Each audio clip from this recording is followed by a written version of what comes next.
Hallelujah. Pwede na ito tagaan ng pinakakusog ng palakpak ng atong buhi nga Diyos. Amen. I believe na ata diri karon nga kahaponon para ato siyang simbahon, ato siyang daygon, ato siyang pasalamatan, ato siyang ipataas sa atong pagdayeg. Amen. Hallelujah. So kung ginahangi ang tanan, na kung pwede, kita mo sayaw, kita mo palakpak, o kita mo syagit dira sa atong buhi nga Diyos. Amen. Hallelujah. Woo! Woo! Ato siyang himayaon. Come on, let's praise Him. Lord, salamat sa binigay mong kalayaan, kaligtasan, kagalingan, kaligayahan sa aming mga buhay. Hallelujah. Siya'y ating sambahin.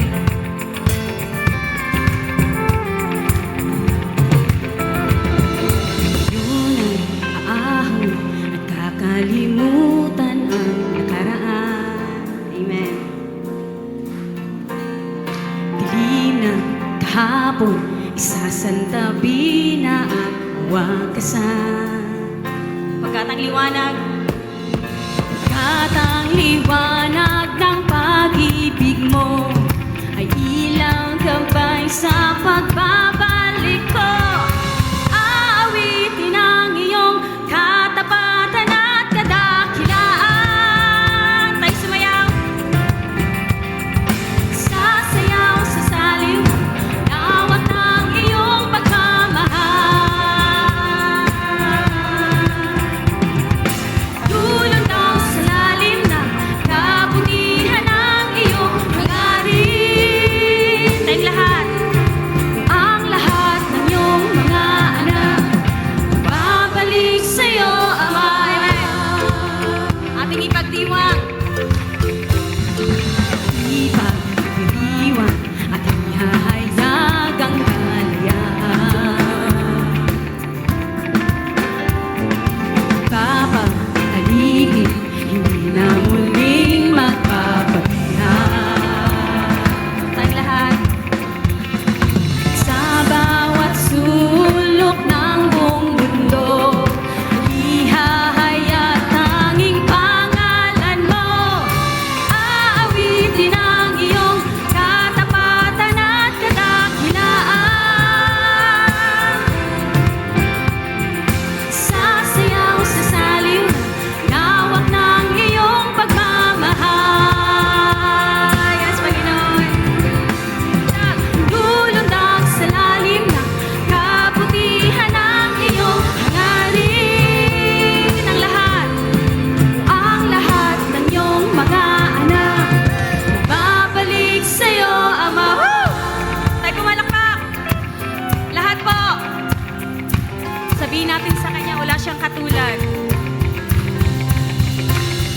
Ama, walang katulad ang pangako at pag-ibig na alay. Jesus, ikaw lang. Jesus, ikaw ang daan, tanging katotohanan at buhay. Ama, walang katulad ang pangako at pag-ibig na alay. Jesus, ikaw ang daan, tanging katotohanan at buhay. Ama, walang katulad ang pangako at pag-ibig na alay. Jesus, ikaw lamang. Jesus, ikaw ang daan, tanging katotohanan at buhay. Tayong lahat. Lahat ay magagalak. Hallelujah, God! Woo! Tayo pumalakpak! Hallelujah! Aawitin ang iyong katapatan at kadakilaan. Sasayaw! Sasayaw sa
We honor you, Lord.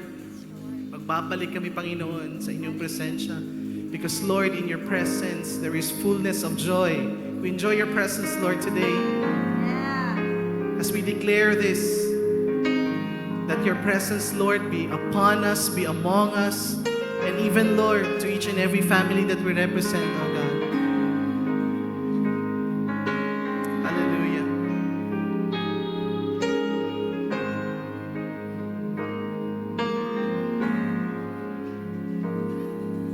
Lord, I stand in the midst of a multitude of those from every tribe and tongue. We are your people, redeemed by your blood, rescued from death by your love. There are no words good enough to thank you. There are no words to express my praise. But I will lift up my voice and sing from my heart with all of my strength. Come on, church! Hallelujah, hallelujah, hallelujah to the Lamb. Hallelujah, hallelujah. By the blood of Christ we stand. Every tongue, every tribe, every people, every land, giving glory, giving honor, giving praise unto the Lamb of God.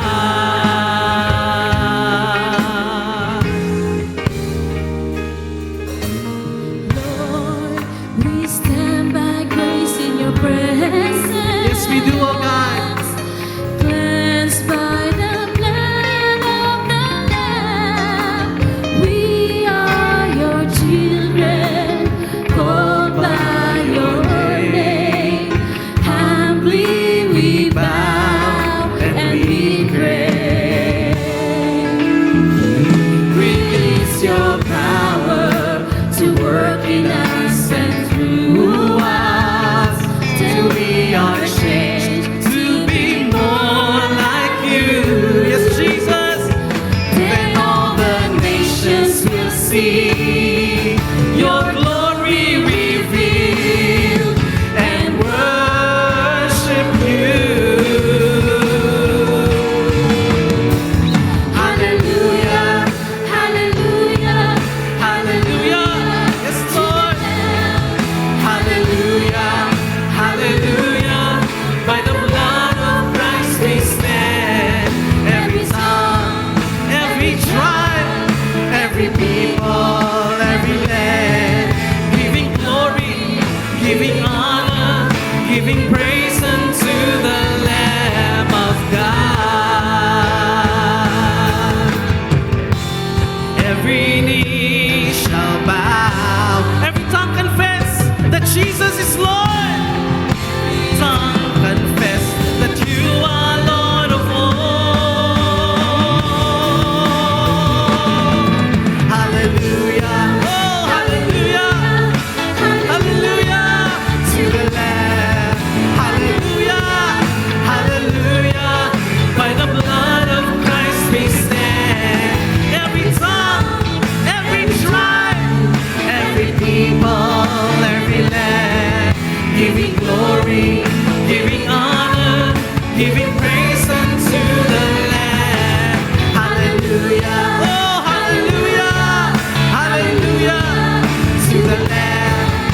We praise you, Jesus. We praise you with all our hearts, with all of our mind, with all of our soul, Lord. We praise you. We banner your name. Hallelujah. Hallelujah to the Lamb. Oh, when we say hallelujah, Lord, we say that you are sovereign, that you are in control of each and every situation that we have. Anumang problema, anumang unos that we have right now, we know, Lord, that you have greater things in store for us. You are our God and our Lord. We surrender everything to you. Jesus.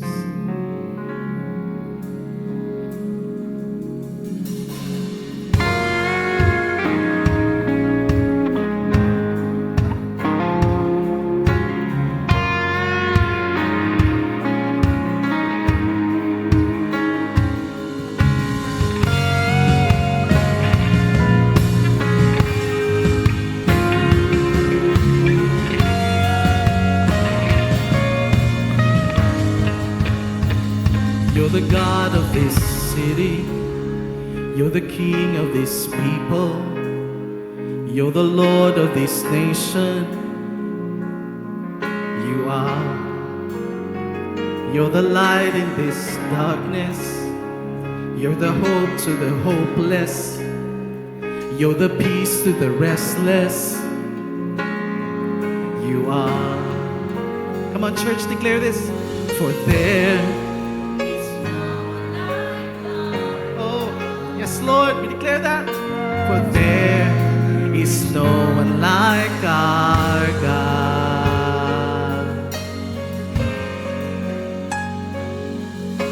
The greater things have yet to come, and greater things are still to be done in this city. Come on, church.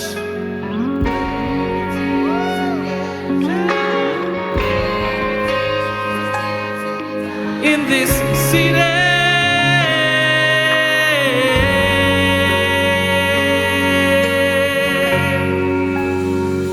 you're the God of this city.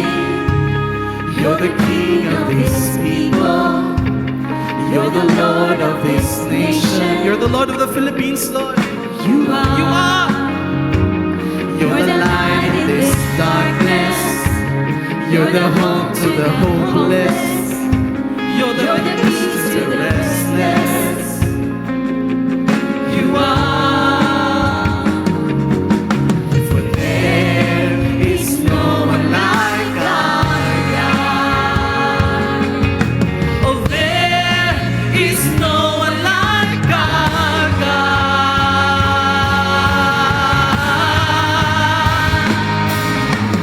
Greater things have yet to come, and greater things are still to be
shine, for you are with us.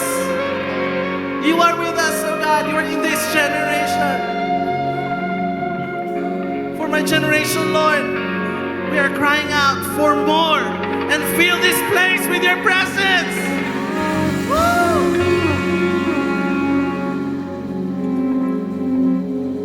For my generation,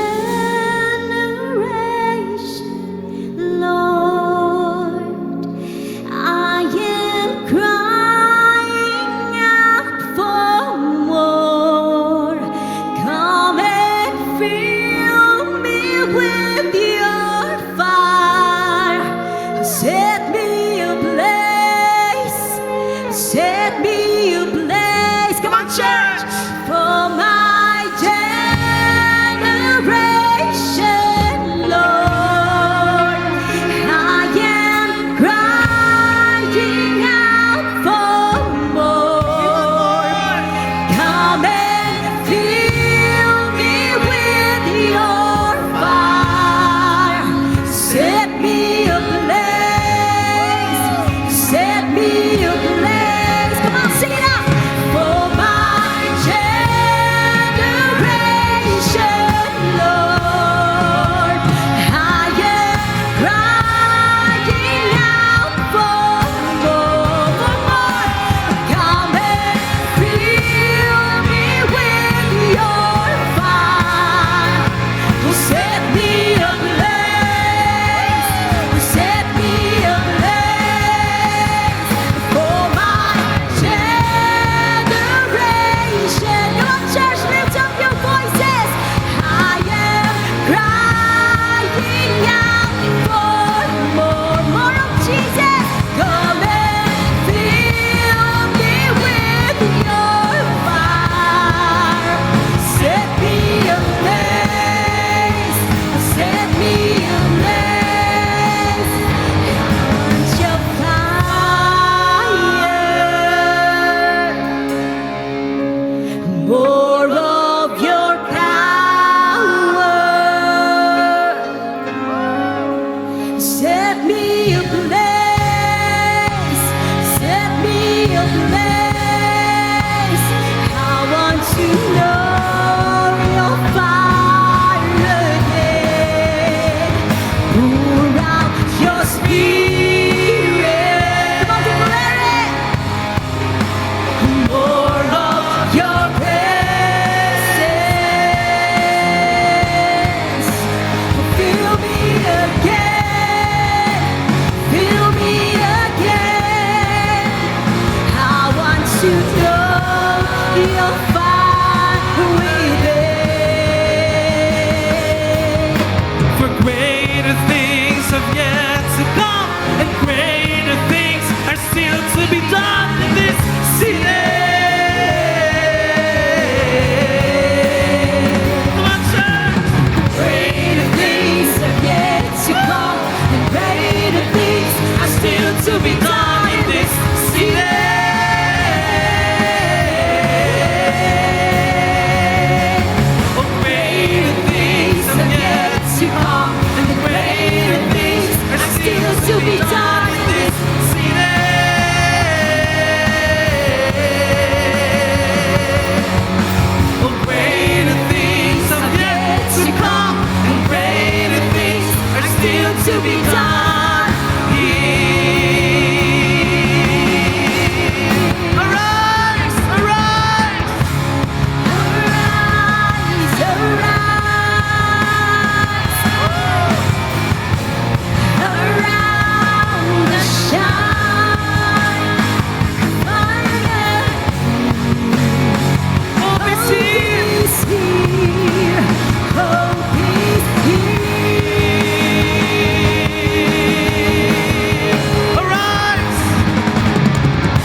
because we have Jesus Christ in our lives. Amen. Lord, thank you for this hope. Thank you, God, that we have faith, and our faith is in the Lord Jesus Christ. And you are here today as we worship you, God, in spirit and in truth. Father, be glorified. Set our hearts ablaze for our generation, Lord. Sa aming panahon, marami pa, Lord, ang mga tao na hindi pa kilala ang aming Panginoong Jesucristo. So, Lord, set our hearts ablaze to seek you more so that we can extend our hearts to them, to the people who are lost. Gamitin mo, Lord, ang iyong mga anak. Ngayong hapon, once again, you will speak to us, Lord, as we continue to pray for people. Lalo na ngayon, God, we are interceding for the people in Israel and Iran. There is a war going on, and I pray and thank you that peace will come upon the nation of Iran, O God. We are interceding for the people that, Lord, as we have heard, maraming mga tao ngayon ay nakakilala at nakatanggap kay Jesus Christ. Father, grant peace in that region. Ang harvest, Lord, mangyari sa panahon na ito dahil alam namin na malapit na ang iyong pagbabalik. We are also, Lord, praying for our country, sa mga Pilipinos, O God, that the Philippines is for Christ, that, Lord, harvest will continue. Real salvation, Lord, will come by having a real relationship that we have received Jesus in our lives as our Lord and Savior. Lord, minister to everyone present here today. Salamat sa aming mga new friends. At salamat, Lord, for this month sa aming series. Alam namin, Lord, na ikaw ay gumagawa sa mga puso ng iyong mga anak, lalo na sa mga tatay, mga daddy, sa buwan na ito, Lord, that, Lord, ang mga mensahe mo ay talagang mag-remain sa aming mga buhay at kaya mong baguhin ang kondisyon ng aming mga pamilya. Lord God, bless everything that we do at lahat, Lord, we offer back to you Lord, we want to glorify and exalt your holy name in everything that we do. In Jesus' name we pray. Amen and amen. Palakpakan na to si Lord.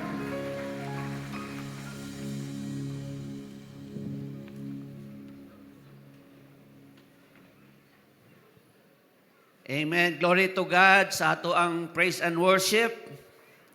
At isa din I would like to pasalamatan natin si Lord dahil yung ating construction building ginamit na ngayong sa araw na ito.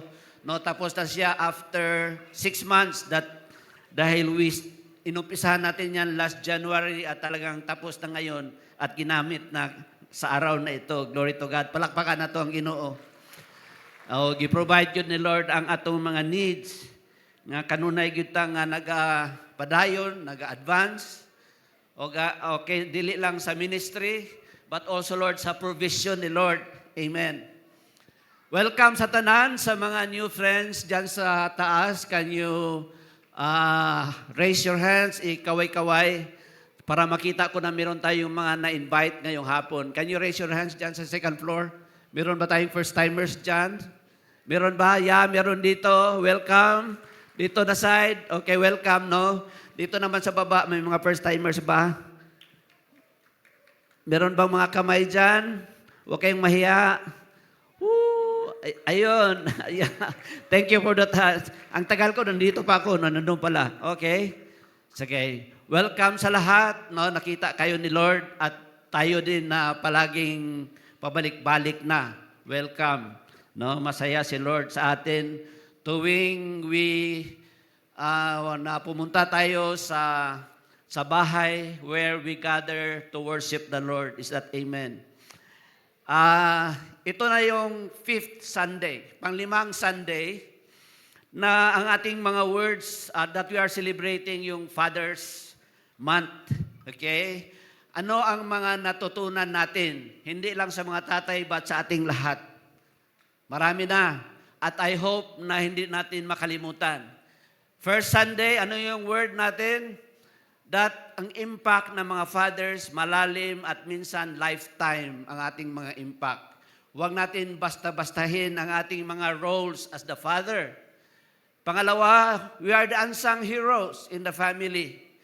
No, minsan, usually we recognize the mothers kasi nandun sila palagi lang sa bahay. Pero ang mga tatay, minsan wala. Hindi natin ma-recognize ang mga sacrifices nila. Tama ba? Alam nyo, minsan ang tatay, pinapagalitan yan sa opisina. Pag uwi ng bahay, dapat hindi na pagalitan ng mama. Amen. Di ba? Mga unsung heroes yan, mga sacrifices na minsan hindi alam ng pamilya, but they are going through difficulties dahil mahirap maghanap buhay. Tama ba? Amen. And then the third, we said that our families must be an ark of salvation. No, na magkaroon tayo ng totoong relationship kay Lord. Sa pamilya pa lang. At very important yung leadership ng tatay. Okay, at saka yung faith, tulad ng faith ni Abraham. Okay, mapasa natin sa ating mga anak, sa ating mga next generation. So, ganyan, no? Ganyan ka-powerful, ka-critical ang ating mga roles ng mga tatay. So, ito, a father's presence and spiritual leadership can either build a lasting legacy, no, of blessings and a godly generation. Either ang magawa natin sa ating pamilya, talagang magiging blessing sa ating mga anak. Ang susunod sa atin mga godly na mga generation.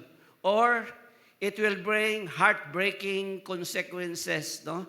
Mga consequences na masakit, pamalandungon, no? Usahay ang atong mga anak, no? Mag-uol gyud ta, no? Ang consequence kung wala nato sila mapadako sa tama, magiging ungodly sila. Some of them will be rebellious.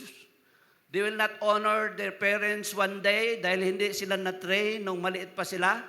Di ba?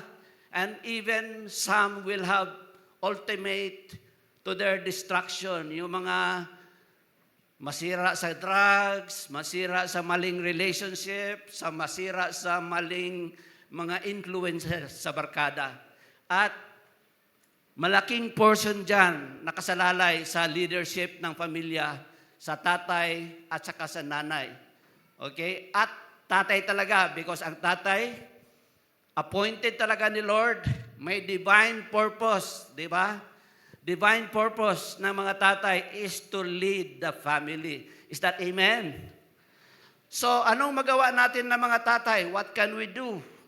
Okay? So today, ito na yung final portion dahil next month, may bago tayo na series. Okay? So, final portion ng ating Father's Month celebration. The title is Chosen to Lead a Godly Legacy. No?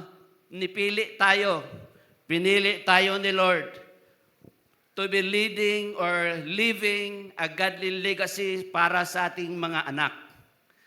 Malaki ang impluensya natin mga parents, mga tatay, sa buhay ng ating mga anak.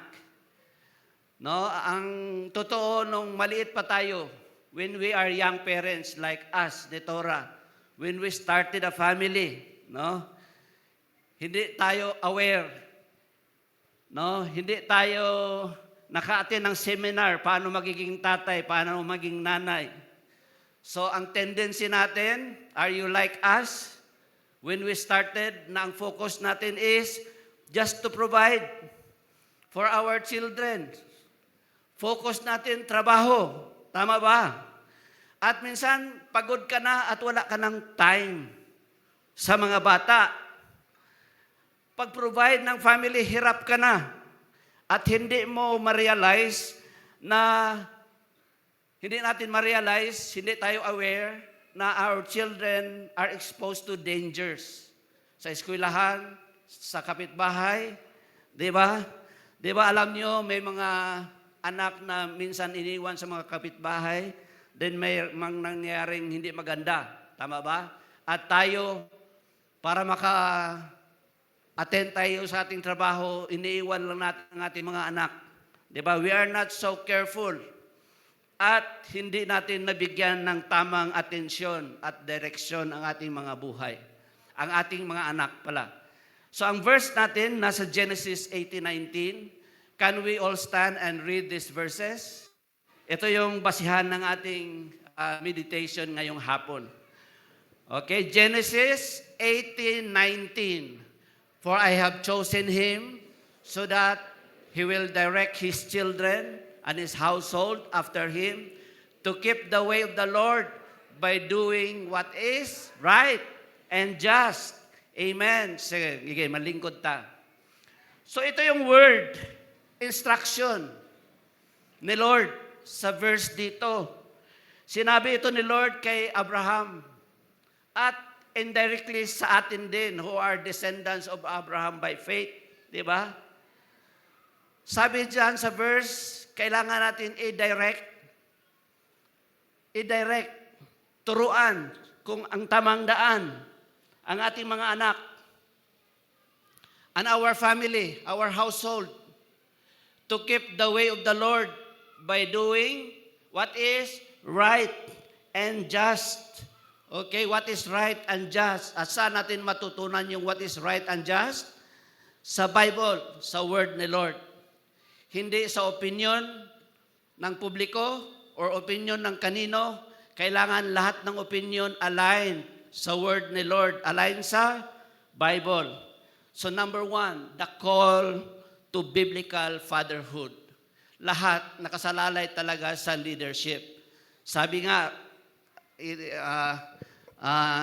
any organization will rise and fall based on leadership. So leadership, importante. Depende sa leadership ng tatay at nanay, no? Ang future ng ating mga pamilya. So it is about leadership. Last Sunday, no, very clear. Can you still remember? No, ano ang dapat gawin natin? 4 na bagay. Sinabi nila last Sunday. Number 1, dahil sa leadership, kailangan we are teachers. Di ba? Turuan natin ang ating mga anak. Tayo ang primary source of teaching. Hindi natin i-delegate sa eskwelahan o sa simbahan. Kailangan mag-umpisa sa parents. Okay? Yan ang sabi ng Bible. Pangalawa, it's about discipline. Kailangan natin disiplinahin ang ating mga anak. No, dahil mahal natin sila. Nung maliit pa sila, madali i-disiplina. Pag teenager na yan, hindi na basta-basta. No? Dahil meron na yang sariling, nagre-rebelde na yan pag pinapalo mo. Kailangan talaga nila maintindihan. No? Kailangan ang discipline will start nung maliit pa sila. Amen? Tama? Pangatlo, role model. Hindi lang natin sinasabi, no? Ginagawa natin.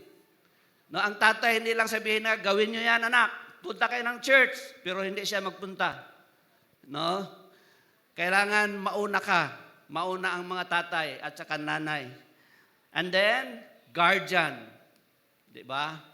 Guardian. Sa panahon ngayon, kailangan proteksyonan ang ating pamilya from bad influences. Lalo na sa social media. You will be amazed kung paano natutunan ng anak ninyo yung mga bad words na hindi naman kayo ang nagturo. Di ba? Minsan sa mga kaibigan nila, minsan sa social media. So, parents, you are the guardian or protect your children from bad influences. Okay? Active fathers. Ito yung gawin natin. Magiging active tayo, involved tayo sa ating pamilya. Hindi basta kahit na minsan, kaninang umaga ang testimony is that kapitan siya sa barko, palagi siyang nasa malayo. no? Marinero siya. Pero kahit sa malayong distansya, involved pa rin siya sa kanyang dalawang anak na babae. Glory to God, no? Si Captain Aris, okay? So, active fathers. Hindi rason yung distansya na malayo ka na hindi ka na ma-involve sa iyong mga anak. Amen? Active fathers shape generations. Okay? Shape generations.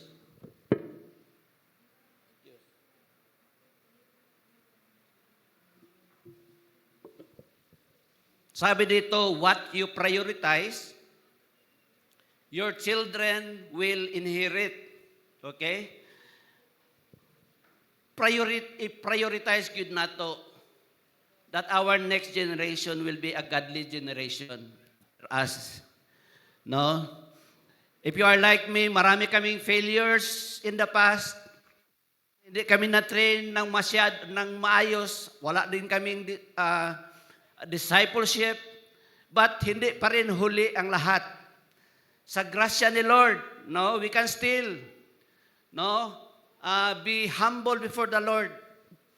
Admit and change para kasi si Lord maraming gagamitin, hindi lang ang mga parents. May ibang tao na gagamitin si Lord. Minsan yung mga lolo nila, yung mga uncle nila, no, or ibang mga tao. Pero God is so gracious na merong gagamitin si Lord. So ang priority natin na ang ating mga anak magiging godly talaga.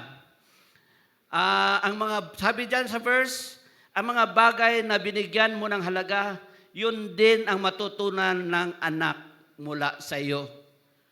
Kaya kung anong nakikita nila sa iyo, yun din ang makopya nila. Nakikita ba nila na nagpe-pray ka? Amen? Nakikita ba nila na excited ka pumunta sa life group nyo? Nakikita ba ng mga anak nyo na nagbabasa kayo ng Bible? Di ba? Nakukuha yan ng mga bata. Sabi nga, sa mata ng bata, ang lahat na ginagawa ng matatanda ay tama. Nakukupyan nila yung mga ginagawa natin. So, wag nating do not downplay the importance of demonstrating to them. Kung anong nakikita ng mga anak natin sa atin, yun din ang mapasa natin sa kanila. Amen? At ngayon, dahil nakikita nila ang mga mali na ginagawa mo, nakukupya rin nila. Tama? So anong gawin natin? Just be humble, talk to them, admit you're wrong, and tell them that you are willing to change. Kaya ba yan? Amen. Kaya yan, no? Alam ko, karamihan sa atin, kung tingnan natin sarili, hindi tayo perfect, marami tayong nagawa, marami tayong na-miss para sa ating mga anak. Pero just be humble before the Lord, repent and change, and pwede pang magbago, di ba? Sa grasya ni Lord. Is that amen? Amen. So mga daddy, hindi lang tayo mga providers, but we should get involved in the lives of our children. Kaya, gawin ba natin ito, mga tatay? Amen? Gawin ba natin ito, mga tatay?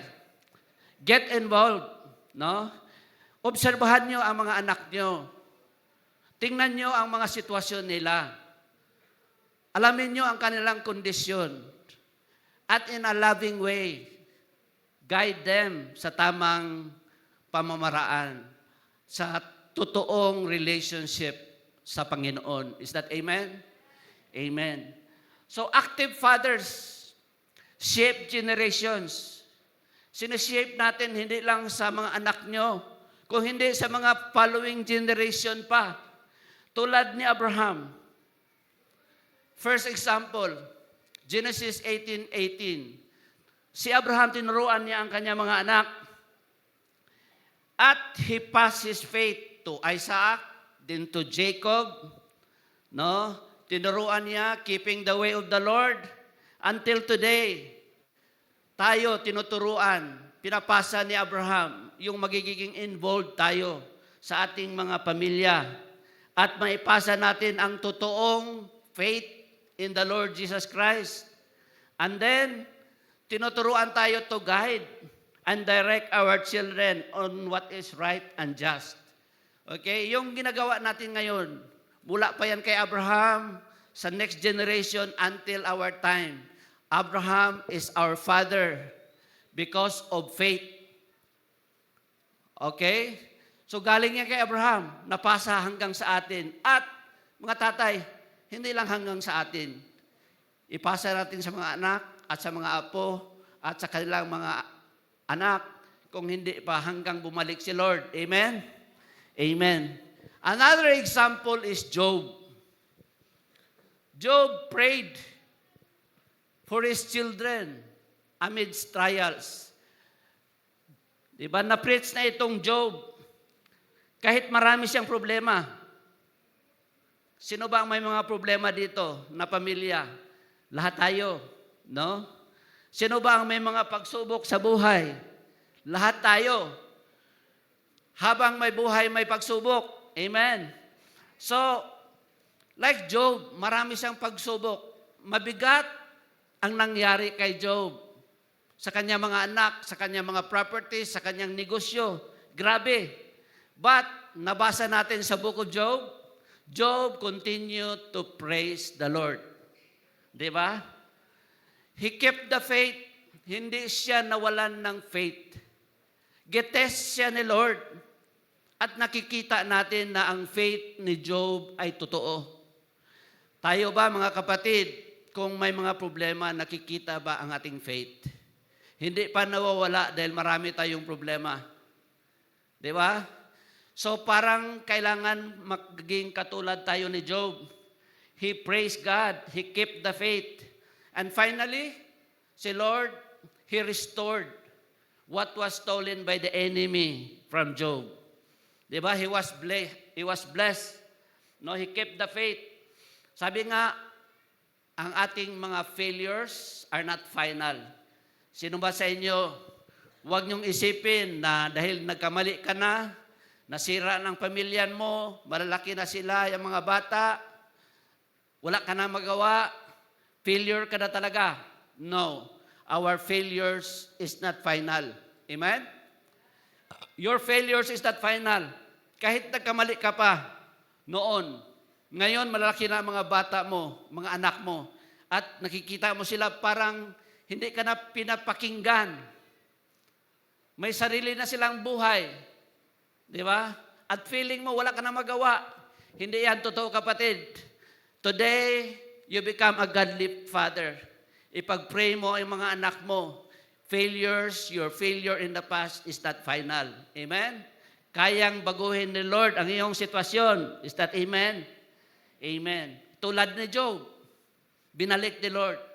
Nawala lahat, pero binalik ni Lord. Gibless siya ni Lord. Walang imposible sa ating Diyos. Amen? Amen.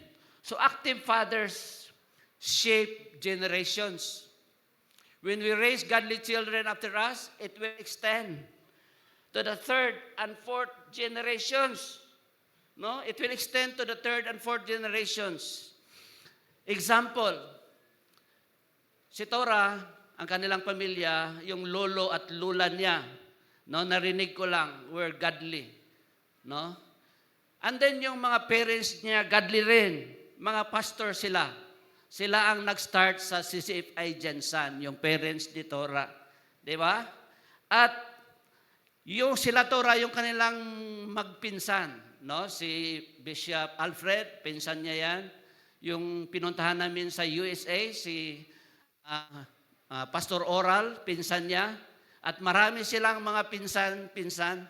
Then sila ngayon magkapatid, si Pastor Loloy. Alam nyo ba, magkapatid sila ni Pastor Loloy? At saka si Pastora Bibit sa Pulumulok. Di ba? So, nagiging sila, mga godly na mga pamilya. Hindi perfect, but glory to God, no? Ngayon, we are so happy to know na yung aming mga apo, they are coming out to be godly also sa grasya ni Lord. Amen. Palakpakan na to ang Ginoo. Yung pagpunta nga namin sa Canada, pinapakita lang sa amin ni Lord, and we are so thankful kung ano ang nangyari sa aming apo, no? Si Jaira at saka ni Kairos, yung aming first apo at saka second apo. Sa Canada, nag-encounter sila dito last year. Okay? Pina-encounter namin kahit hindi sila na proseso ng tama sa according to our process. Dahil emergency, pina-encounter lang namin. At pinapunta kami sa Canada para ma-observe namin kung ano talaga ang nangyari sa kanila. It turned out, turn around talaga yung buhay ng aming first at second apo doon sa Canada. And we are so happy for that. God gave us the joy. Not God who was really in control sa buhay nila. Kasi previously, nung they were 5 years ago, nung second time pumunta kami, na-observe namin medyo na-concern kami ni Pastora dahil parang na ano sila sa culture ng Canadians. No, liberal ang Canadians. Pero yung last namin, nakita namin ang turn around ng kanilang mga buhay. Excited na sila mag-serve. In fact, si Jaira and Kairos were among the speakers sa encounter namin doon. Amen. Glory to God. So godly generation from third, fourth generation is a blessing from the Lord na makita natin nangyayari sa buhay ng ating mga apo at anak ng ating mga apo kung maabutan pa namin. Yeah. At sa side ko naman, baka nang magtanong kayo, sa side ko, glory to God, sa side ni Tora. Sa side ko, sa amin, walang pastors. Sa aking mga parents o sa aking mga uncle, wala. No? But today, sa magkapatid, no, 3 kami na naging pastor. Sa 8 kami, 3 ang pastor. No? Yung isa, pastor ng Assemblies of God in Zamboanga City. Okay, and then yung isa na-promote na to glory, but she was also a pastor sa Grace. Okay, so ganon. So meron din kaming 3 pastor, glory to God, sa grasya sa Ginoo. But yung iba, hindi man naging pastor, pero ano rin sila, mga board of elders sa kanilang mga simbahan. Hindi board of demons, board of elders lang. Board of trustees, no? Board of elders kasi mga elder na lahat. Okay, joke pala yun. Woo! So ngayon, no, mga tatay, mga mama, no, active parenting will shape generations. Okay, and then it can start with you. Amen? Sabi mo, it can start with you. Maniwala ka kapatid, it can start with you. Kung sa tingin mo, yung parents nyo, ungodly, walang connection kay Lord, or sa pamilya nyo parang wala, but it can start with you. Amen?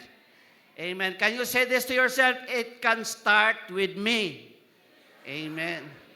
And you will be happy to see your children, your grandchildren transform.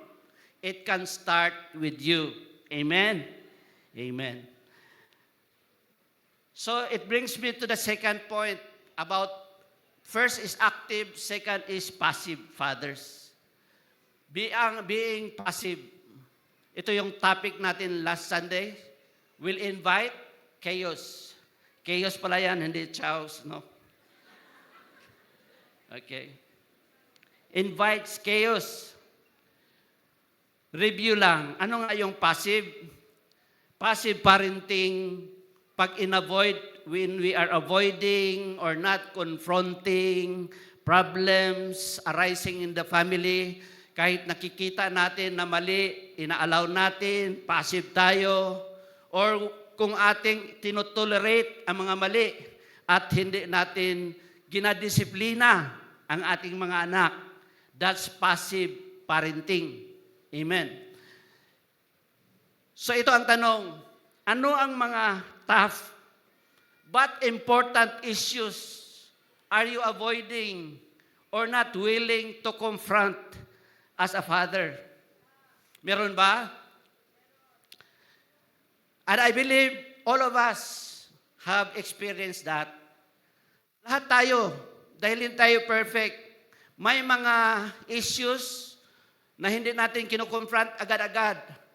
But today, we are being reminded na we have to make a way to deal with those issues dahil hindi pa late ang lahat para sa ating pamilya. Amen. Diba? We all made mistakes, situations na we fail to confront, but we can start correcting ourselves. Being passive invites chaos in the family. An example, a review, si Eli. He knew, di ba si Eli? He knew his sons were doing wicked things, but did not correct or discipline them. Ano ang resulta? His family lost the priesthood. Okay, tinanggal sila ni Lord. At yung kanilang mga anak died in battle, si Hophni at saka si Phinehas. At the ark was captured.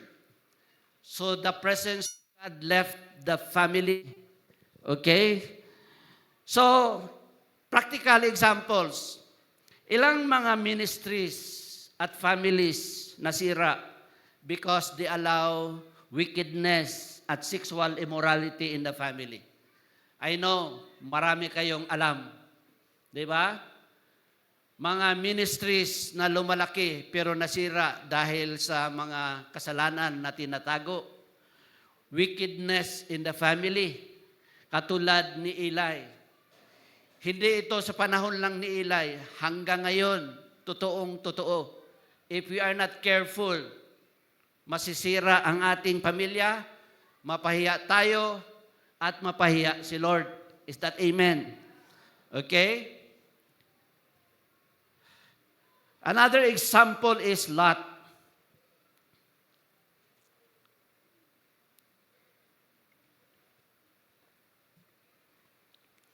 Ang pagkamali ni Lot, hindi niya naproteksyonan ang kanyang pamilya, hindi niya nag-guard ang kanyang family from the culture of Sodom. You remember? Yung pinapapili si Lot ni Abraham kung saan ang gusto niya na lugar. Ano ang pinili ni Lot? Yung lugar na well-watered in the Garden Valley, in the Jordan Valley.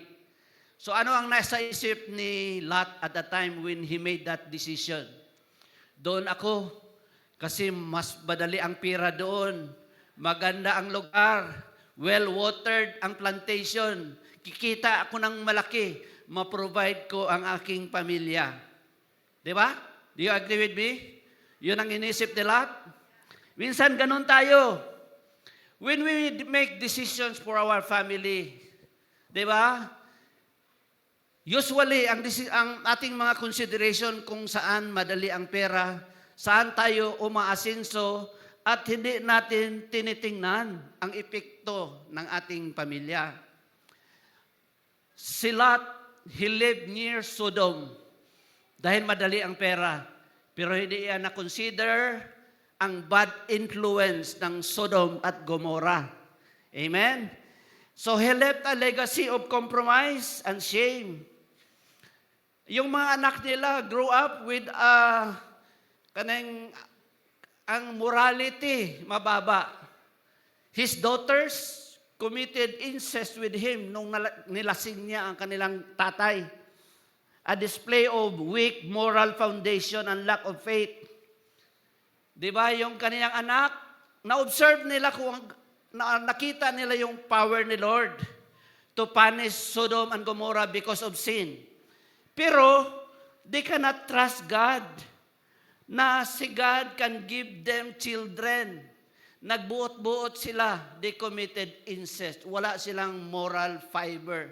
Dahil na-expose sila sa culture ng Sodom at Gomorrah. Mga tatay, huwag lang pera ang consideration natin kung saan tayo asenso, magandang trabaho, madaling kumita. Tingnan nyo rin ang epekto ng culture sa desisyon nyo sa inyong mga anak. Amen? hindi lang pera ang consideration. More important is, anong mangyari sa mga anak mo sa desisyon na gagawin mo. Is that amen? Amen. So we cannot be passive with the prevailing culture in our time. The influence of social media, dapat hindi tayo passive. No? Bantayan niyo yung mga anak kung anong tinitingnan nila sa TikTok or sa social media or sa K-pop. Maraming tinuturo dyan na hindi maganda para sa inyong mga anak. Akala ninyo nag-enjoy lang sila, but little by little, their minds are being poisoned, no, to adapt to the culture kung saan galing. Mga non-Christian culture ang tinuturo ng media sa inyong mga anak. So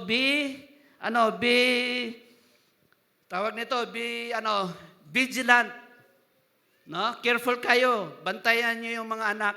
Kung sino yung mga kaibigan nila, ano ang mga natutunan nila, minsan kausapin nyo rin at makita nyo kung saan papunta yung kanilang mga thinking. In this time, yung culture of liberalism, same-sex marriage, LGBT, is being imposed to our children. Maraming mga kabataan ngayon, akala nila, tayo ang masama because we do not tolerate homosexuality. But sabi yan ng Bible, hindi yan galing sa atin. Amen. That's the standard of God. Homosexuality is never acceptable kay Lord. And it will be punished. Alam nyo ba yung kasalanan ng Sodom and Gomorrah? That's homosexuality. Amen. It's homosexuality. Is that amen? It is never acceptable to God. Sin is sin. Jesus is the same yesterday, today, and forever. Hindi nagbabago ang standard ni Lord. Is that amen? Another one is Isaac. No? Isaac. Si Isaac, godly parent. Pero meron din silang pagkakamali. Sabi nga, walang perfect talaga, no? Si Isaac, together with wife Rebecca, nagkakaroon ng conflict dahil may favoritism sa bahay nila. Sa inyo ba walang favoritism? Ha? Wala? O ikaw ang favorite, kaya okay lang? Okay? Dapat walang favoritism sa bahay. Love natin lahat ang ating mga anak. Okay? Kasi dahil sa favoritism, nag-away-away, nagkaroon ng division ng pamilya. So lahat ng anak natin, mahal natin. Amen. That's the lesson we learned from Isaac. And then another example is David, the man after God's own heart. No? Grabe si David, so in love with the Lord. But meron din siyang pagkakamali once in his life. Nagkaroon, hindi niya na-disiplina yung kanyang anak. No, si Amnon at saka si Absalom, nag-aaway. Nagkaroon ng internal struggle. In fact, nagkaroon ng civil war dahil sa kanyang mga anak. Okay? So yun, hindi na-deal. Hindi na bigyan ng tamang solusyon ang kanyang pamilya. Marami siyang anak. No? Yung sister ni Absalom, ni-rape ni Amnon. Kaya si Absalom naman naghiganti. No, napatay niya si Amnon. 'Yun ang nangyari. So, we have to discipline our children, lalo na maliit pa sila, so that when they are grown up, they will not depart from the things that we are teaching them. No, ang sabi nga, umpisahan talaga ng maliit pa ang disiplina para sa ating mga anak dahil mahal natin sila. Amen.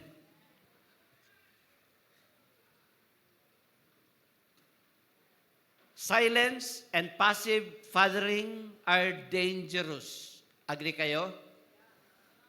Failing to confront sin is not love, it is negligence. Sabi ko nga, lahat tayo, nagkakamali. Minsan dahil sa busy tayo, minsan ang trabaho natin nasa tayo, wala tayong time sa ating pamilya. Kaya pag uwi natin, no, ini-entertain na lang natin mga anak sa mga kailangan nilang mga gadget, kung anong gusto nila, bili ng bili para mag-enjoy sila at hindi tayo nakaturo ng tama. Amen? Sino sa inyo nagawa nyo na yan? Yung ini-spoil mo yung mga anak mo kasi absent ka. Kaya pag uwi mo, maraming laruan, lahat ng gusto nila, binibili mo. Di ba? We can make mistakes. We cover up our absence by spoiling our children. Is that true? Amen. So today, ang gusto Lord, we start learning, changing. No, hindi pa huli ang lahat. Okay? Our failures is never final.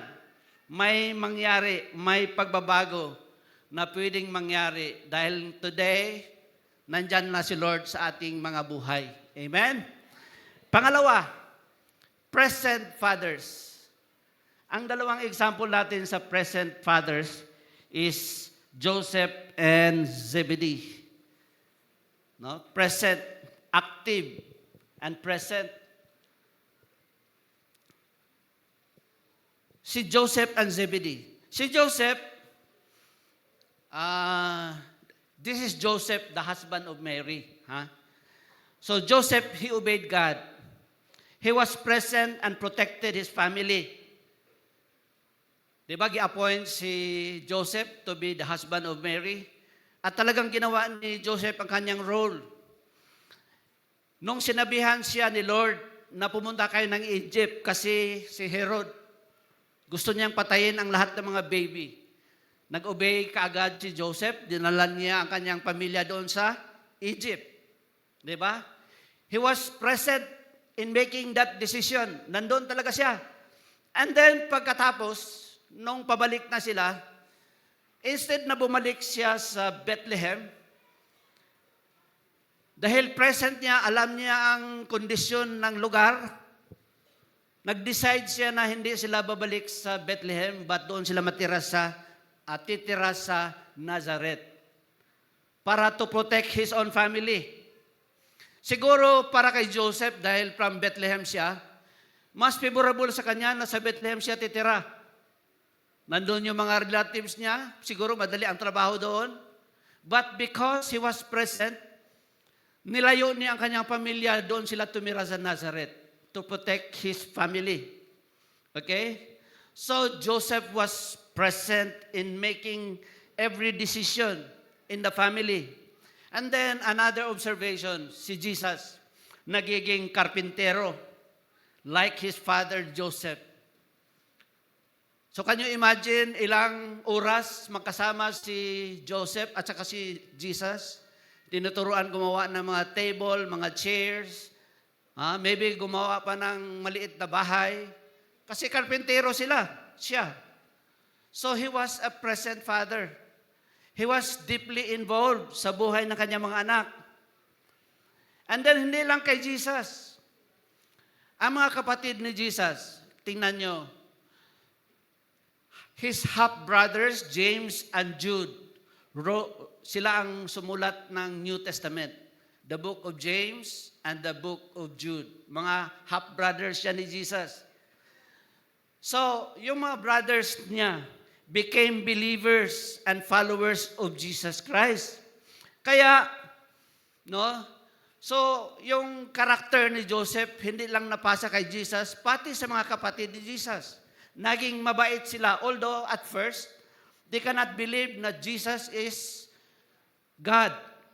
But when Jesus rose from the grave, na-realize nila na talagang iba pala si Jesus talaga. That He is God. At ito pa, nung pinako na si Jesus sa cross, di ba? Wala na si Joseph. Siguro patay na si Joseph, di ba? Wala na. Bakit kinuha siya ni Lord? Can you imagine ang tatay, makita na pinako yung kanyang anak? Masira siguro yung crucifixion kasi lalaban pa yun si Joseph. Di ba? So, para walang problema, kinuha na siya na maaga. Tama? Tama yun. Ginaplaster ni Lord lahat. Di ba? Amen. So, ganyan. Ganyan ka-active, present father si Joseph. Another good example is Zebedee. Okay? Sino ang anak ni Zebedee? Si James and John. Yung mga disciple ni Jesus na maiinit ang ulo. Si James and John. Di ba? Tawag sa kanila, Sons of Thunder. Alam nyo ba kung sino ang nagturo ng fishing kay James at John? Siyempre, si Zebedee, yung kanilang tatay. Si Zebedee ang nagturo kung paano mangisda. And imagine how many days sila magkasama growing up. Doon natututo si James and John ng fishing. Di ba? Okay? Ang mami nila, hindi marunong mag-fishing. Sa bahay lang yun. Joke lang yun. So ito, when his sons, yung kanyang mga anak, tinawag ni Jesus to follow Jesus. Anong nangyari? Anong ginawa ni Zebedee? Inalaw niya kaagad. No? Hindi siya nag-against. In fact, masaya siya na ang kanyang mga anak, kahit iwanan yung kanilang fishing business, mag-follow sila kay Jesus. So what can you say about that? Si Zebedee, father, na binigyan ng mas importance ang spiritual things in life. Amen?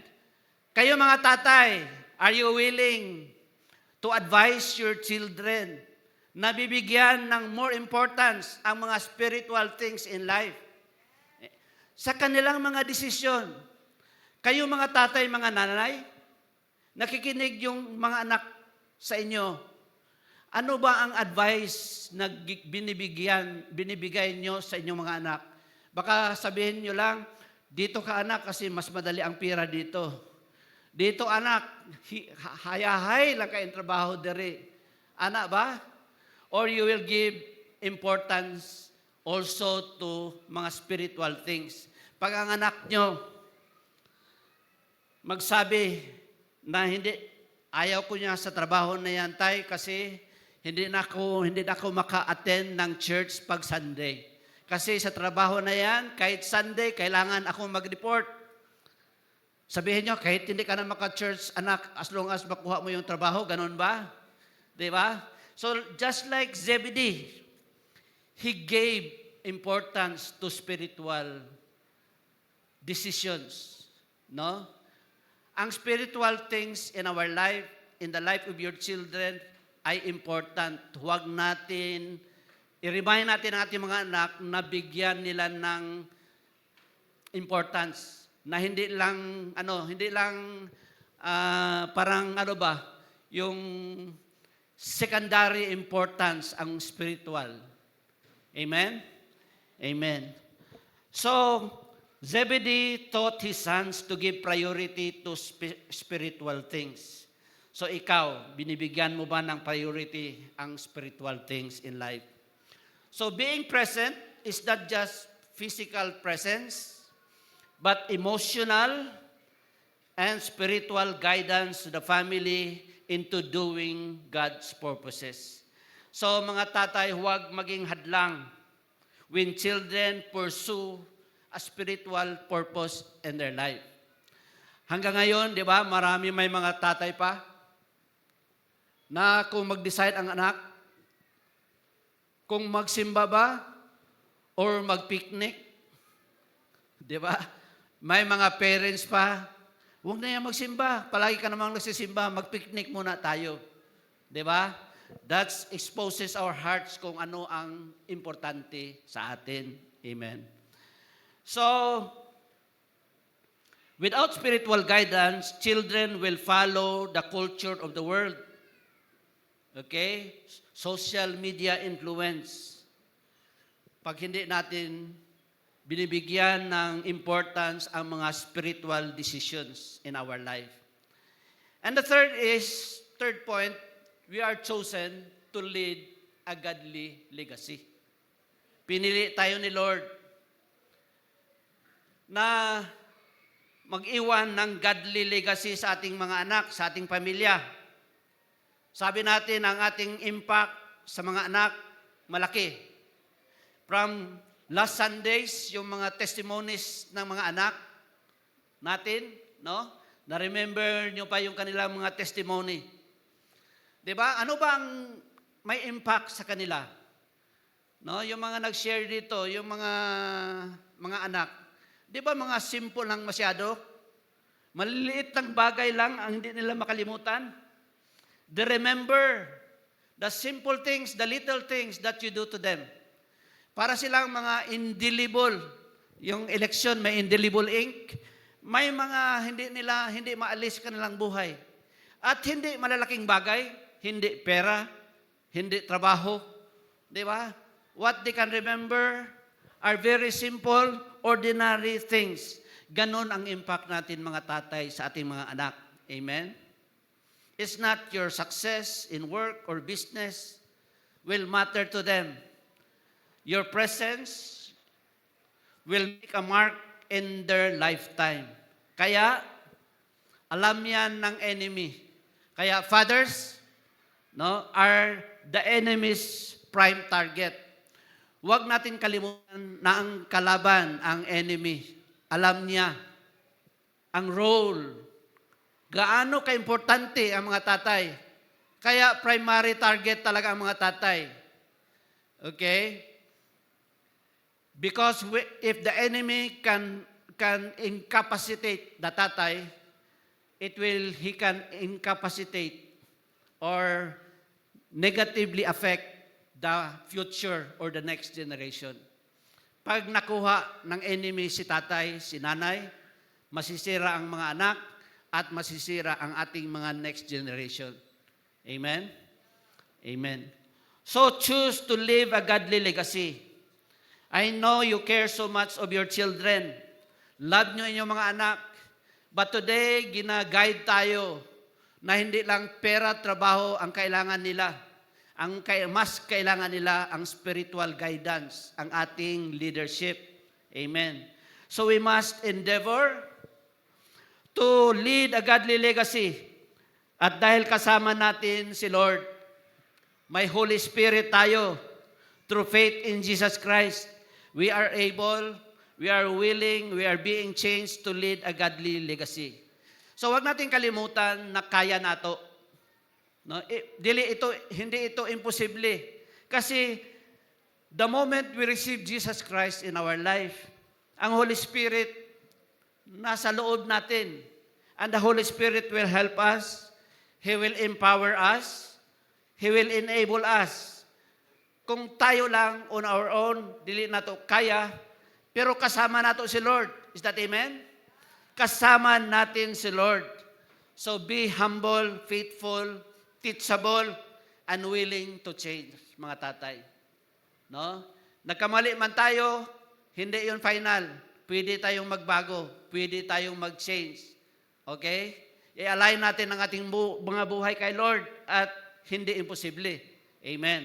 Sabi ng Romans 8:5 and 6. Sabi dito, this is a good reminder to us. For those who live according to the flesh, set their minds on things of the flesh. But those who live according to the Spirit, the things of the Spirit today. Dahil nandyan na kayo kay Lord, may faith na kayo kay Lord Jesus Christ, set your mind on things above. Yung mga tinuturo ni Lord sa atin, yung mga nababasa natin sa Bible, okay? Set your minds to the things of God. Set your spirit ablaze. Give you wisdom and fill you with His presence. You will choose to lead a godly legacy. Okay? So, kasama natin si Lord. Huwag natin sabihin na nangyari na ang nangyari at wala na tayong magawa. Habang may buhay, while you are still breathing, tama ba? Breathing. Okay? While you are still breathing, naginawa pa ta, buhi pa ta, doon na pa tayo mahimo. We can pray, we can give our advice, we can admit our mistakes, and we can change. Amen? Kasi powerful yung pag-admit ng mistakes. Pag in-admit natin, that's humility. That's the start na mag-work din si Lord sa buhay natin at sa buhay ng ating mga anak. Amen? So, Proverbs 20 verse 7. The righteous man walks in his integrity. His children are blessed after him. Okay? Every day, you are writing your child's future by the choices you make. Every day, kung paano ka mag-decide, paano ka mag-advise, may impact yan sa buhay ng ating mga anak. So walk with integrity, make a conscious effort to do what is right and just every day. No, every day. So dito pumapasok yung ating devotional. Sino sa inyo nagbabasa kayo ng Bible? Nagde-devotional kayo? Dahil sa devotional, ginaguide tayo ni Lord sa ating mga decisions. Ang ating mga decision ma-align sa Bible dahil nagbabasa tayo ng Bible. I-remind tayo ni Lord kung tama pa yung ginagawa natin. Amen? Kaya pumapasok yung devotional, importante yan. We have to do it every day. Okay. At to walk with integrity, this is easier said than done. So we are not saying na madali. We have to make that daily decision sa ating mga buhay. At secondly, mag-devotional. Secondly, that's why importante na meron tayong life group. Spiritual family na pwede kang mag-share. Dahil sa life group, you have people that can help you make the right decision. Hindi ka kailangan mahiya sa life group.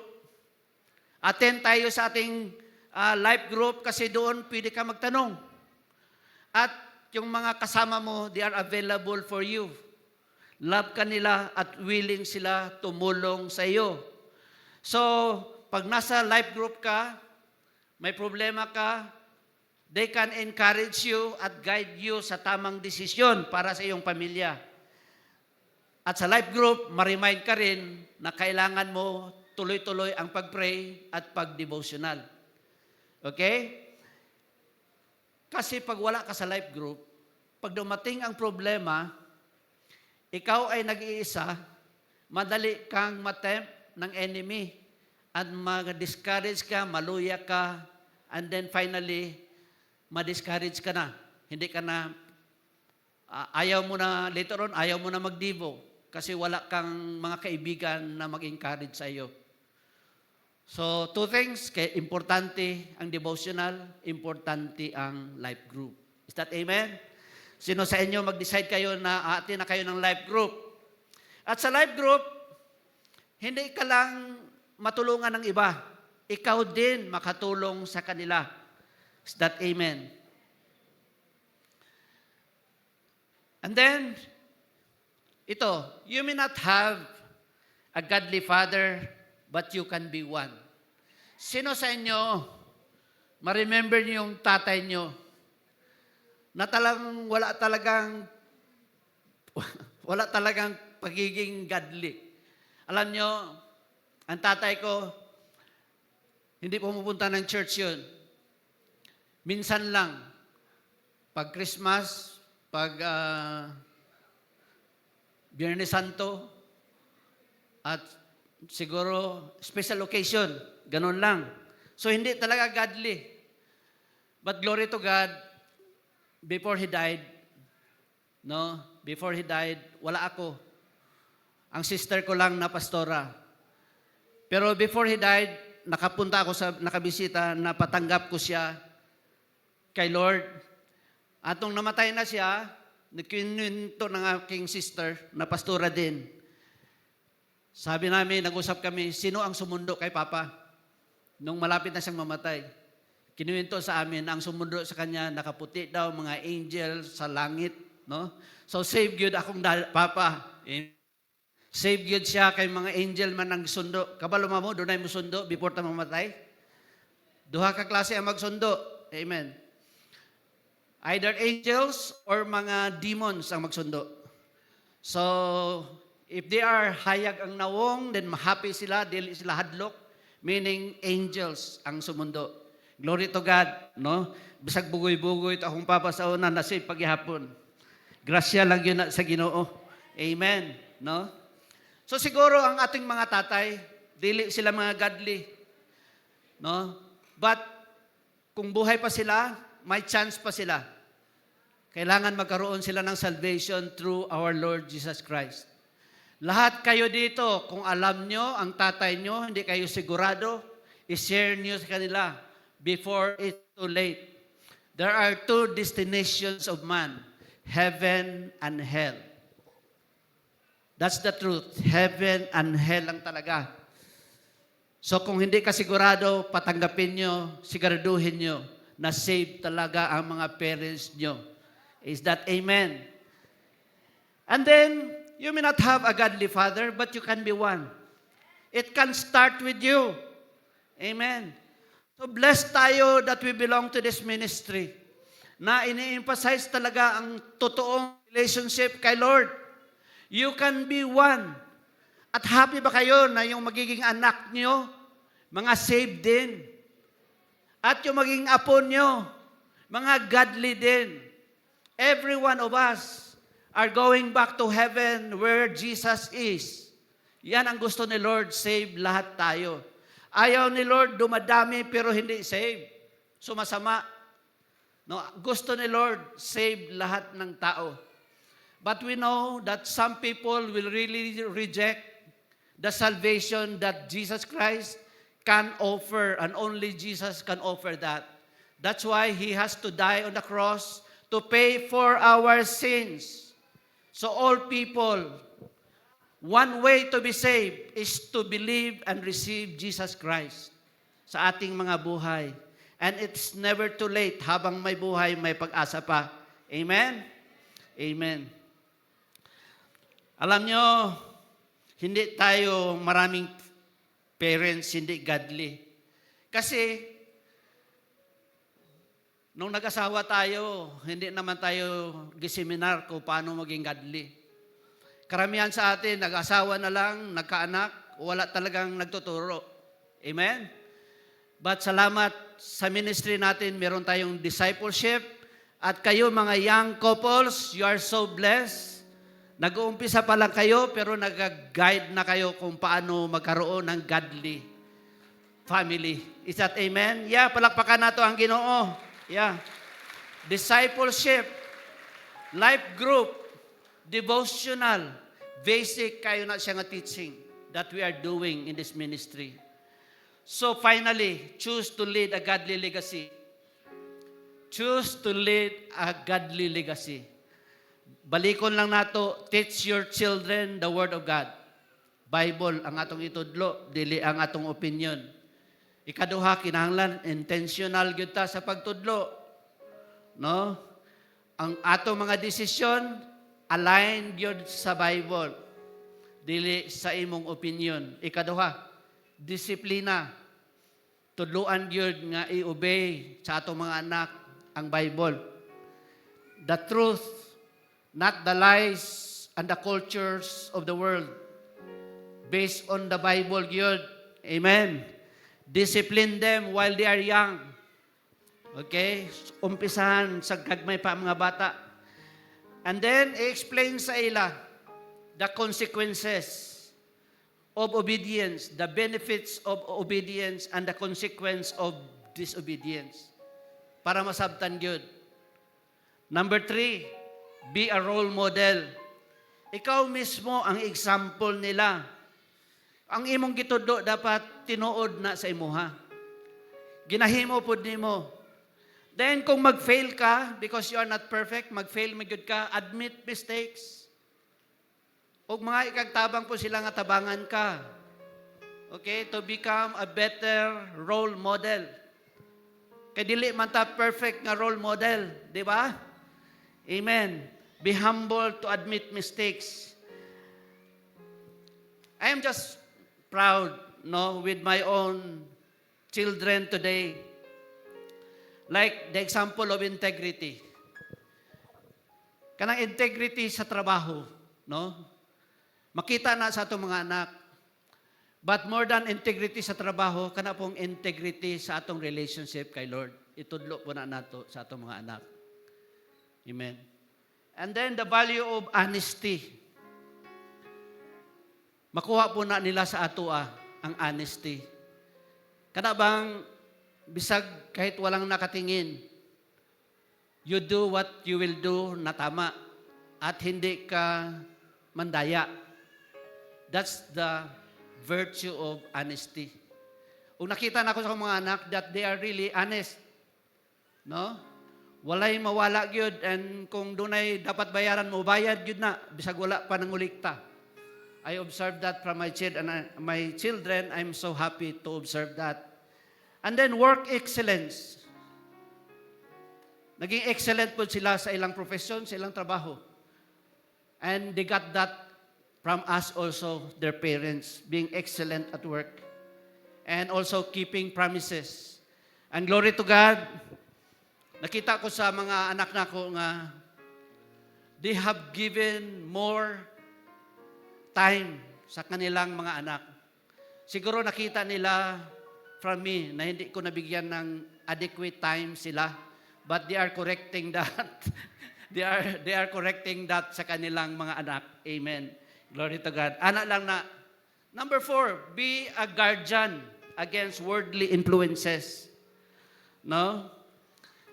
Pray for wisdom from God, no, para maproteksyonan ninyo ang inyong mga anak and protect them from bad influences.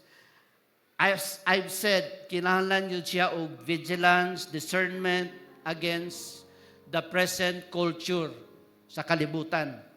Mga media influence. Bantayan yun ninyo ang inyong mga anak. So let's make a choice today.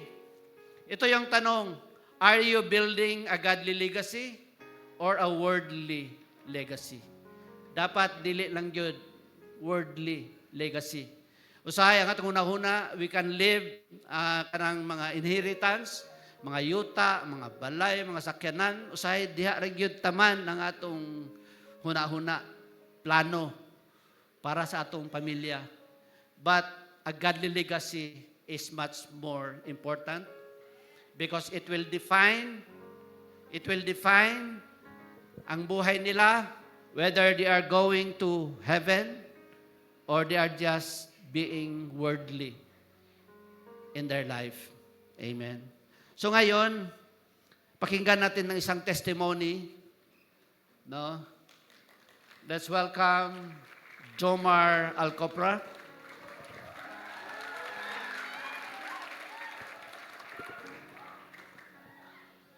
Dana Jom, asan na siya?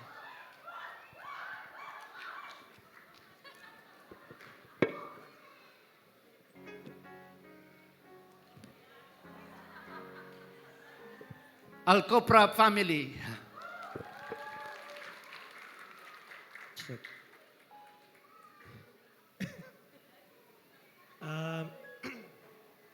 May ngapon sa tanan, no?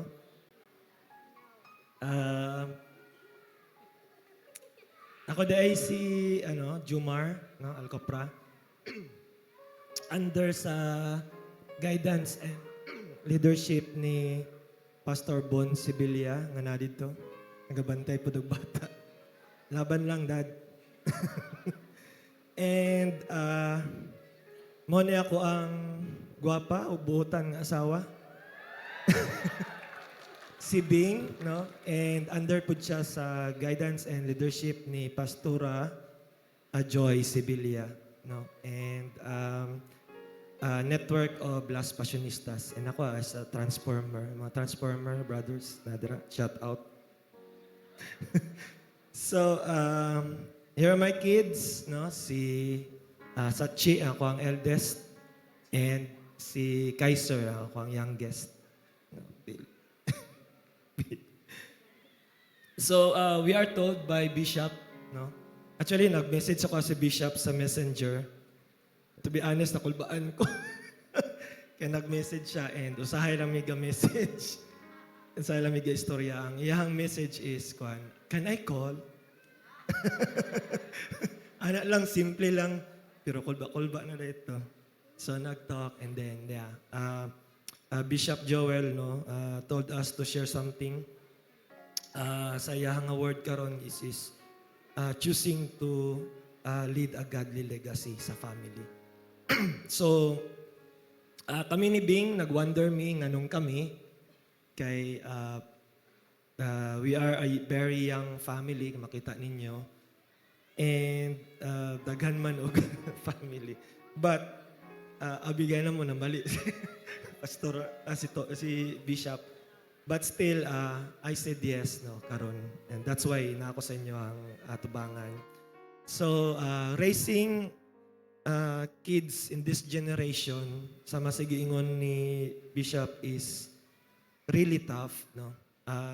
Number one dira is namagoy gadgets, TV, no, influence sa gawas, mga friends.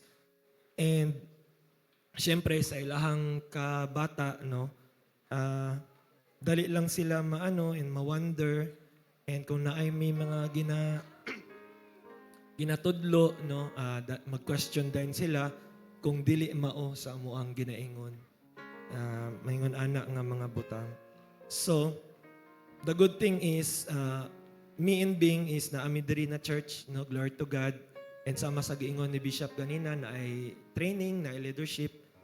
And kani Jude nag-help sa mua para ma-address to ilang mga question sa ilahang pagka-bata, no. So, ma-answer Jude na mo siya biblically.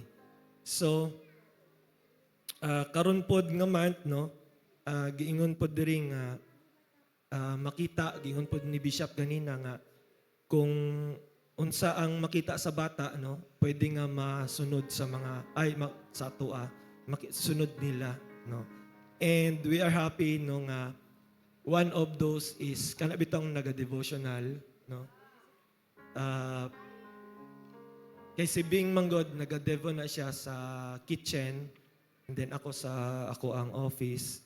And siguro curious kayo si Sachi, no.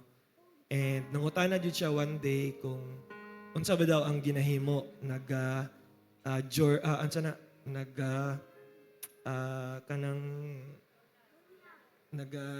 diary. Naga-diary ba daw? So ato na explain na mo ang about sa devotional. Although nga dili pa man nila mag-raps kayo, but we are happy kay curious sila, sa ilang curiosity, and then we explain what is devotional, ingon ani. So ingon ana siya. And when it comes pod sa pag-discipline, no, we really discipline them. Na dili lang ako, kung dili si Bing pod. Kay moto giingon pod ni Bishop, and giingon pod sa Proverbs, diba, 13 verse 24, he who spares the rod hates his son, but he who loves him disciplines him diligently.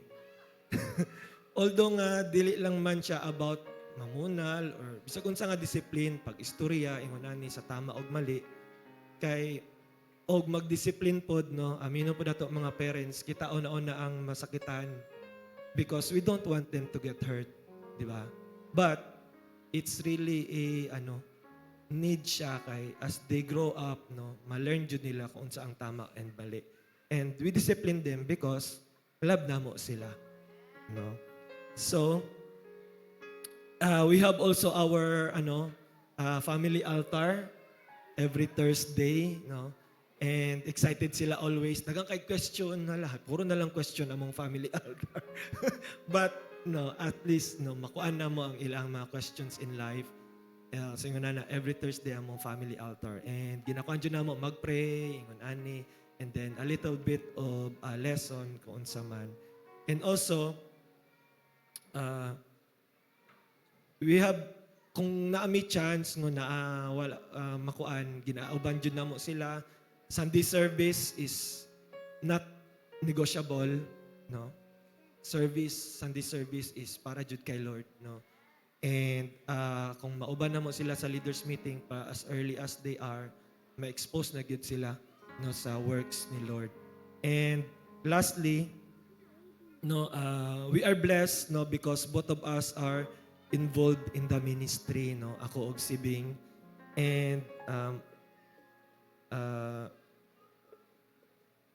moabot jud ag time no nga both of us will ang mo yung desire is mapasag yun ang kanabitong passion to worship God as early as they are, no? And si Sachi,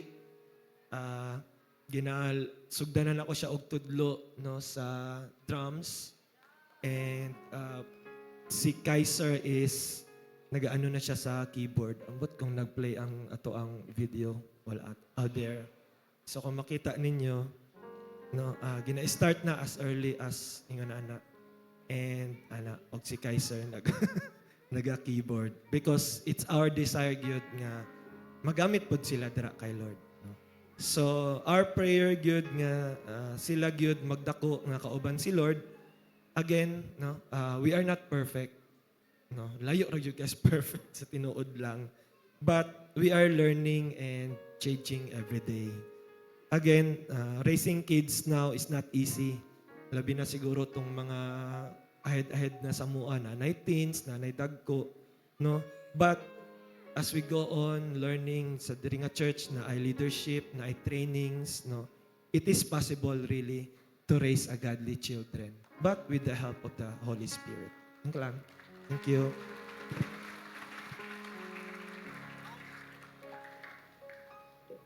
Amen. Palakpakan na to once again si Lord. I'm just amazed how God, no? God is so gracious, faithful, ani nga pamilya. Kung paano po sila ginabag-o sa Ginoo. Can we all stand? Pwede tayo manindog.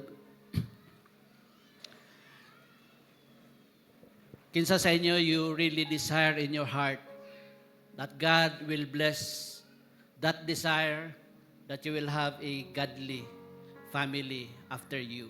Amen. Let's pray. Father God, you know every family, the condition of every family. Nothing is hidden from you, Lord. We come before you, God, with humility of heart. We admit, Lord, our mistakes, the failures we have done, oh God, but thank you. But our failures are not final with you. Lord God, today I declare your guidance and your wisdom, that your people, your fathers present here today, will continue deeply in their knowledge of you through their devotional time with you. Give them that joy, O God, nga malipayon sila magbasa, mag-meditate sa imong pulong, and that ilang i-value ka na o i-apply gyud, Lord, sa ilang mga kinabuhi. Tabangi po sila, Lord, maging faithful sa life group, so that, Lord, doon na sila yung mga amigo, higala, who can help them genuinely and guide them, Lord, in making choices and decisions in their life. Lord, bless them, Lord, sa ilang pag-attend. Huwag ihatag, Lord, ang desire to be faithful, and that they can also help others who are struggling, Lord, by their presence. And thank you, Lord, for discipleship, that when we are faithful in our attendance of church and application of your word, you also provide us with people who can help us, disciple us, to align us, Lord, to everything that you are teaching us, Father. So, Lord, ikaw lang yun ang makabuild o godly legacy. All these things, Lord, comes from you, and thank you for your presence, the presence of the Holy Spirit inside our hearts. In Jesus' name, I pray. Amen and amen. Palakpakan na to ang Ginoo. Pwede tayo maglingkod, kaya na-request the new friends to remain standing. No? Ang ating mga new friends, tindog lang mo, ayaw mo kaulaw. Mga new friends, can you just remain standing na ba sa taas? Yan, nakita na ko diri. 1, Then, dito sa baba, na ba? Just remain standing. Na ba? Na ko nakita? Isa lang sa taas.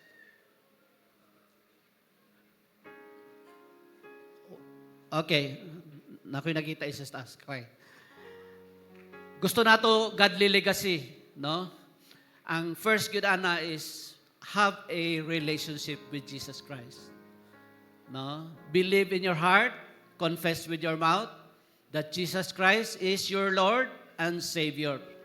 And from this day onward, i-honor nimo si Lord sa tanan by reading His Word and knowing Him more and have a real relationship with the Lord Jesus Christ. Let's pray. Can we bow down our heads? Father, thank you for your love. Thank you for dying on the cross to save me from my sins. Lord Jesus, I admit I am a sinner and I need a Savior. And today, Lord, I believe in my heart and confess in my mouth that you, Jesus Christ, is God who came and died on the cross to save me. So today, Lord, you become my Lord and Savior of my life. Help me, God, to know you more and to lead me in your everlasting way. Become godly, become a real child of yours. In Jesus' name, I pray. Amen. Amen. Palakpakan na to si Lord. Amen. What time is it? It's time to give. Let's read together our verse in 2 Corinthians 9:8. Let's read together. And God will generously provide all your need. Then you will always have everything you need and plenty left over to share with others. Amen. Let's all pray. Our heavenly and loving Father, you are God and we worship you today. We are grateful for what you have done and what you're doing now and for all that you're going to do, about to do in our life. We give you our tithes and our offerings as an expression of our love and trust in you. We ask that you bless these gifts and use them to advance your kingdom. May our giving be a joyful act of worship. Be glorified and magnified in our giving. In Jesus' mighty name we pray. Amen and amen. Come on, let's give.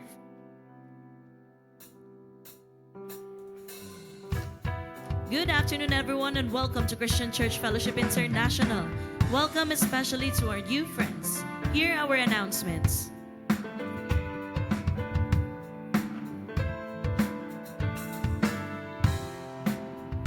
This is our Sunday service schedule, 10 a.m., 2 p.m., and 5:30 p.m.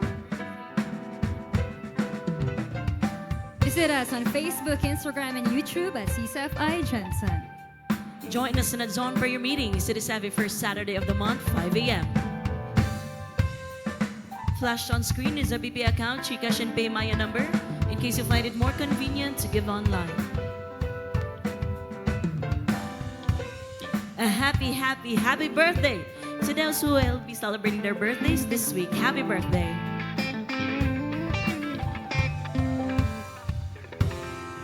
Come on, let's all stand. Let's declare blessing in our lives and especially to each and every family that we represent. Let's be in the receiving mode as we declare this. The Lord bless you and keep you. Make His face shine upon you and be gracious to you. The Lord turn His face toward you and give you peace.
is for you, is for you, is for you, is for you, is for you, is for you, is for you, is for you, He is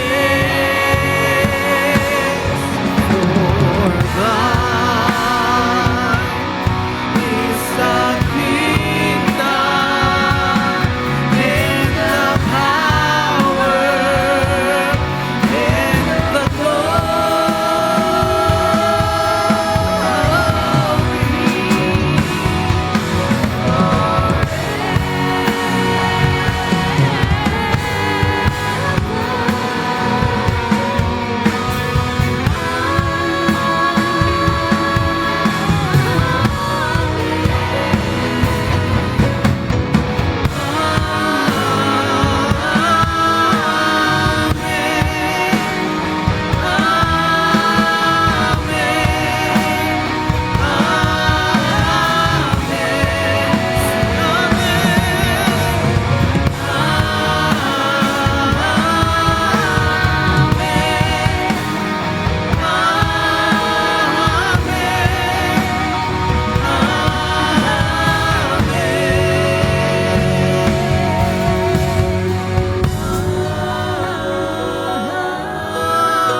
Have a blessed Sunday, everyone. See you next week.